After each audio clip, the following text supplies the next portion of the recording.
వెళ్తూ ఉన్నప్పుడు, జీవితంలో ముందుకెళ్తూ ఉన్నప్పుడు మన తల్లిదండ్రులు చెప్పినటువంటి మాట మనం కొన్ని కొన్నిసార్లు ఏం చేస్తాం, ఖచ్చితంగా పడతాం.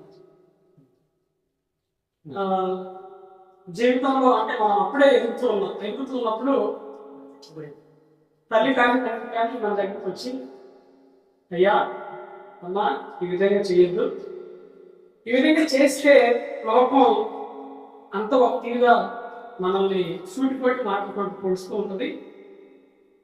మనం నెమ్మది కలిగి సంతోషం కలిగి అనేకమైన రకాలుగా మనం ముందుకు వెళ్దాం అని మన తల్లిదండ్రులు మనకి లోకంలో ఉన్నటువంటి అనుభవం ప్రకారంగా మనకి చెప్తారు. మనకి ఏమనిపిస్తుంది, కొన్నిసార్లు మనం ఆ మాటల్ని